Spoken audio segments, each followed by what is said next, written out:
PSLV C-44 rocket ప్రయోగానికి count down కొనసాగుతోంది. ఈ రోజు జరగబోయే ప్రయోగంలో కలాంశాట్, Microsat R ఉపగ్రహాలను కక్షలోకి పంపనున్నారు. ISRO chairman Sivan, శాస్త్రవేత్తల బృందం ప్రయోగ స్థలానికి చేరుకున్నారు. బులెటిన్లో బ్రేకింగ్ న్యూస్ చూస్తున్నాం.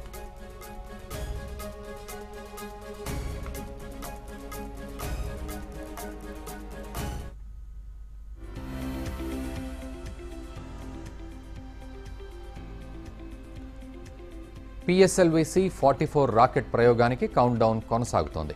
ఈ రోజు జరగబోయే ప్రయోగంలో కలాంశాట్, మైక్రోశాట్ R ఉపగ్రహాలు కక్షలోకి పంపనున్నారు.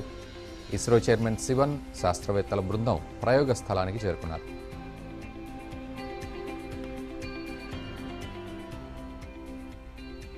ఇక ఇదే అంశంపై మరిన్ని అప్డేట్స్ మా ప్రతినిధి మురళి అందిస్తారు. మురళి, చెప్పండి. ఇటు PSLV C-44 రాకెట్ ప్రయోగానికి కౌంట్ డౌన్ కొనసాగుతున్నట్లుగా తెలుస్తోంది. పూర్తి అప్డేట్స్.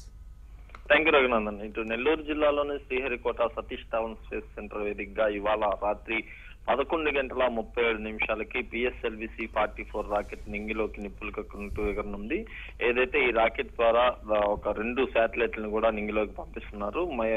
ఇటు కలాంశాట్ అనే ఒక ఉపగ్రహాన్ని, అలాగే మైక్రోశాట్ R అనే ఒక ఉపగ్రహాన్ని, 2 ఉపగ్రహాలను కూడా నింగిలోకి పంపించేందుకు సర్వం సిద్ధమైంది. తమిళనాడుకి చెందినటువంటి హై స్కూల్ విద్యార్థులు రూపొందించినటువంటి కలాంశాట్ అనే ఉపగ్రహంతో పాటు మైక్రోశాట్ R అనే ఒక ఇమేజింగ్ శాటిలైట్, ఇవి రెండింటినీ కూడా నింగిలోకి పంపించేందుకు అన్ని ఏర్పాట్లు చేశారు. ఇప్పటికే నిన్న రాత్రి 7:37 ప్రారంభమైనటువంటి కౌంట్ డౌన్ ప్రక్రియ ఇవాళ రాత్రి వరకు, అంటే 11:37 వరకు కొనసాగనుంది. అంటే 28 గంటల పాటు నిర్విరామంగా కౌంట్ డౌన్ సాగిన అనంతరం PSLV C-44 రాకెట్ ను నిప్పులు కక్కుంటూ నింగిలోకి పంపించేందుకు అన్ని ఏర్పాట్లు కూడా శాస్త్రవేత్తలు పూర్తి చేశారు. ఇప్పటికే ప్రయోగ వేదిక వద్ద పూర్తి బందోబస్తు కూడా ఏర్పాటు చేసినటువంటి పరిస్థితి. ఇస్రో చైర్మన్ శివన్ తో పాటు శాస్త్రవేత్తల బృందం అంతా కూడా అటు షార్కి చేరుకున్నారు. ఇప్పటికే ఇదైతే సూళ్లూరుపేట చెంగాలమ్మ ఆలయంలో కూడా ప్రత్యేక పూజా కార్యక్రమాలు నిర్వహించి రాకెట్ ప్రయోగం విజయవంతం కావాలని కోరుతూ శివన్ కూడా ప్రత్యేక పూజలు నిర్వహించారు. ప్రయోగానికి ముందు ఇట్లాంటి పూజలు నిర్వహించడం ఇస్రోకి ఆనవాయితీగా వస్తున్నటువంటి పరిస్థితి. అయితే ఇవాళ ప్రధానంగా చర్చించుకోవాలి PSLV C-44 రాకెట్ గురించి చర్చించుకోవాలి. రాకెట్ ప్రయోగాల్లో, అంటే PSLV సిరీస్ లో ఇది 46వ ప్రయోగంగా చెప్పుకోవచ్చు. వీటిలో 2 ప్రయోగాలు మినహా దాదాపు మిగతా అన్ని కూడా విజయవంతంగా పూర్తి చేసుకున్నారు. దీంతో PSLV సిరీస్ ఒక గెలుపు గుర్రంగా మారిందని చెప్పి చెప్పుకోవచ్చు. PSLV C-44 రాకెట్ లో కూడా ఒక వినూత్న ప్రయోగం ఈ రోజు జరుగుతుంది. ఎందుకంటే ఇప్పటి వరకు PSLV రాకెట్ పంపించాలంటే 4 స్ట్రాఫాన్ బూస్టర్లను వినియోగించాలి. 4 స్ట్రాఫాన్ బూస్టర్ల ద్వారా ఒక్కొక్క దశలో ఒక్కో స్ట్రాఫాన్ బూస్టర్ సహాయంతో రాకెట్ నింగిలోకి పంపించే పరిస్థితి.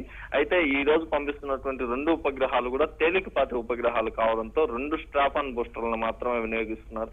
ఈ తరహా రాకెట్ ని పంపించడం ఇదే మొదటిసారి కావడంతో దీనికి PSLV DL గా కూడా నామకరణం చేశారు. అయితే రాకెట్ అనుసంధాన ప్రక్రియలన్నీ పూర్తి చేసుకున్న తర్వాత ఇవాళ పంపించేటటువంటి ఈ రాకెట్ ద్వారా మొత్తం 4 దశలు ఉన్నప్పటికీ కూడా 2 స్ట్రాఫాన్ బూస్టర్లతో మాత్రమే దీన్ని ఆకాశంలోకి పంపించేందుకు కూడా ఏర్పాట్లు పూర్తి చేశారు.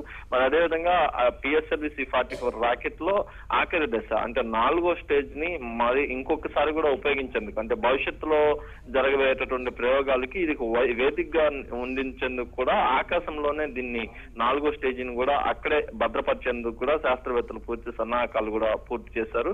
ఈ తరహా ప్రయోగం జరగడం ఇదే మొదటిసారి కావడంతో దీనిపైన ప్రత్యేక దృష్టి పెట్టినటువంటి శాస్త్రవేత్తలన్నీ కూడా పూర్తి ఏర్పాట్లు చేశారు. ఇవాళ రాత్రి 11:37 రాకెట్ ప్రయోగం జరగనుండడంతో చుట్టుపక్కల ప్రాంతాలంతా కూడా కేంద్ర బలగాలు పూర్తిగా చుట్టుముట్టాయి. ఇస్రో చైర్మన్ శివన్ ఆధ్వర్యంలో ఇప్పటికే శాస్త్రవేత్తలంతా కూడా ఉత్కంఠగా ఎదురు చూస్తున్నారు.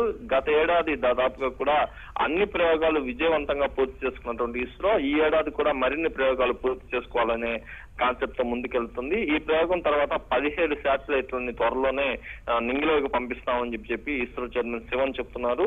ఏదేమైనప్పటికీ ఇవాళ పంపించే ప్రయోగం మాత్రం ఒక వినూత్న ప్రయోగమైన చెప్పుకోవాలి. PSLV సిరీస్ లో 46వ ప్రయోగం. అదేవిధంగా ఇటు ఏదైతే 2 స్ట్రాఫాన్ బూస్టర్లతో పంపిస్తున్నటువంటి ప్రయోగం కావడంతో దీనిపైన సర్వత్రా ఆసక్తి అయితే నెలకొందని చెప్పుకోవచ్చు. Raghunandan, thank you very much Murali.